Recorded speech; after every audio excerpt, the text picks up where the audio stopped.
Hello everyone, welcome back to this channel. In today's video, I will explain how to auto-populate the country codes and phone number format in Power Apps. And before we get into the implementation, let me introduce myself. I'm Harita working as a Power Platform consultant. And if you are new to my channel, please subscribe for more tutorials on Power Apps. So here you can see I created one Power Apps form for the event registration and here I have this country field and phone number. So if I choose United States, you can see the country code along with the number format as a hint text. So user can able to provide his phone number.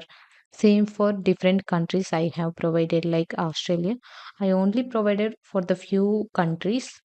For example, China, you can see it will come like this, and then for France, and then for the Brazil and South Africa. So like this, whenever we choose one country, the respective country code will display over here along with the country format.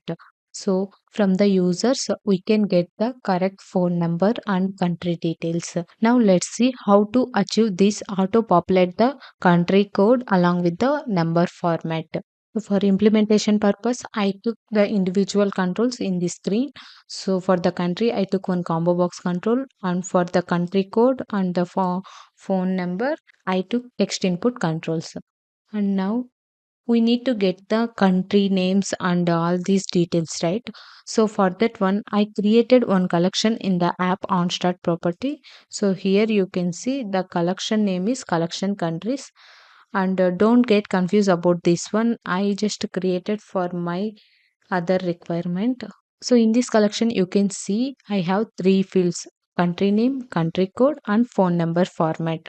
Almost 10 countries I took here for this each country, the country code, and the country format. So I stored all these details in this collection, and now we need to get that countries from that collection. So for that one, in this combo box country items property, we just need to use the distinct function. So in the within the distinct function, we need to provide the collection name first. So this is the collection countries, and from that we need to fetch countries. So the country name field contain all the country names. Now it is the data table. So here you can see all the country names, it is auto populating over here. And now here just click on this one. In case if the country names are not auto populate, just click on the value over here, then it will automatically display the country names. Now let's preview the app, and here you can see now it is showing all the country names from that collection.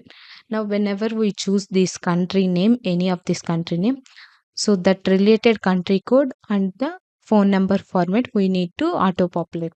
So for that one, we can use the lookup function. Now in this country code text input control default property, I will use the lookup function.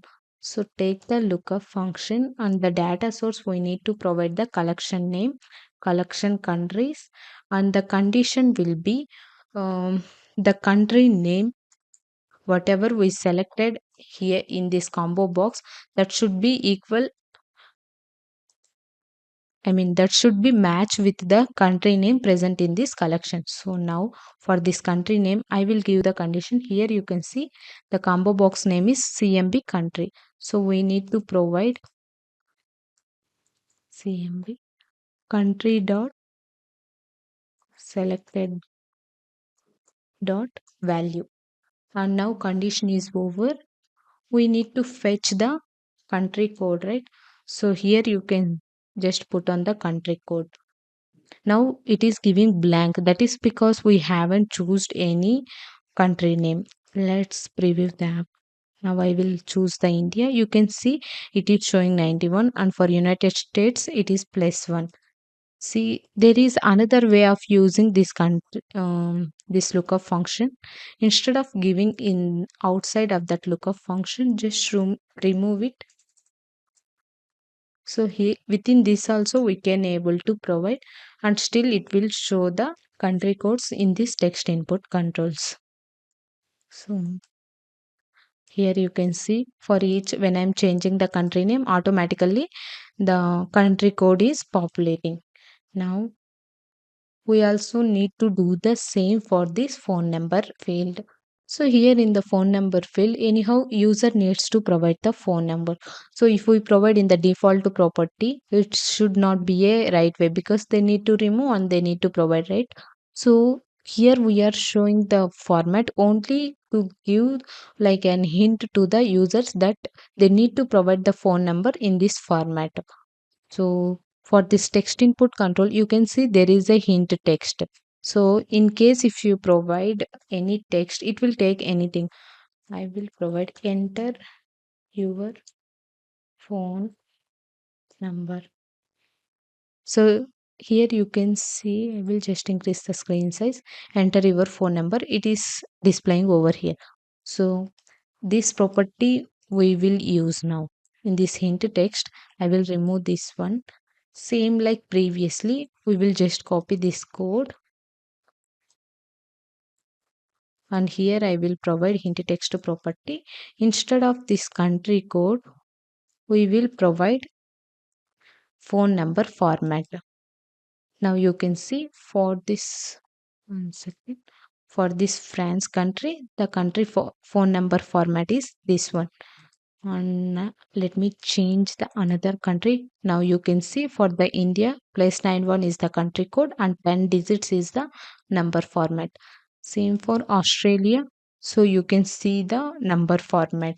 So before user providing their phone number, they can able to see the phone number format and they no need to check this country code. So this way we can easily auto-populate the country code along with the phone number format based on the country selection in this Power Apps. I forgot to explain one more thing. See, in case whenever we want to submit this data, the even if we provide this country phone number format, still some users may not follow the format. That time to validate the phone number, I have provided one more label, that is label error message. So here you can see I am using the switch function to check the condition. Like the first one is whenever we choose the country, so in this combo box we are going to choose the country names, right? So the condition is if the selected value is India or United States, like all the country names whatever I have provided it in this combo box I mentioned over here. Now using the is match function, I am just checking whether the phone number entered in this text input phone number field is matched with the regular expression for this particular country. See, for the India, I'm checking. I have provided the regular expression that will check the length of the phone number will be 10 and that must be digits. And for this United States, within the parenthesis 3 characters will be the digits and then space, and again 3 characters should be the digits and then hyphen, again 4 characters should be the digits. And same for this United Kingdom. So here it will take 4 digits and then space and then 6 digits. So using these regular expressions, I have written for all the countries' phone number. So this is match function will return true or false based on the phone number we have provided. In case if any of this condition is failed, then it will show the error message like invalid phone number format. Otherwise, an empty string will be displayed. And also for this text label, I have provided one more formula on its visible property. So here it is checking this error message only visible whenever this phone number text input control is not blank, then only it will be visible, otherwise it will be false only. Now only for previewing purpose, see now India I took 10 digits we need to provide, right? So here I have provided 12 digits, so that's why it is showing invalid phone number format. If I remove two characters here, you can see now the error is gone. If I am not, if I remove those two characters also, you can see now 8 characters are there. So that's why it is showing. In case if I am providing instead of numbers, I will provide characters like alphabets. Here you can see the error is not going and still it is not going. Same way for another countries. So for the United States, I have provided the phone number. Now, in case if I remove any of the character, instead of hyphen, I will provide the underscore. See, it is giving the error message. That is because it will check each character is matched with the regular expression we have provided. Now, I will remove this underscore and I will provide the hyphen itself. You can see the error was gone. It will be applicable for all the countries mentioned in this combo box. And you no need to worry about the codes. In the description box below, I have provided a link where you can get all these codes. Thank you for watching this video and don't forget to subscribe our channel.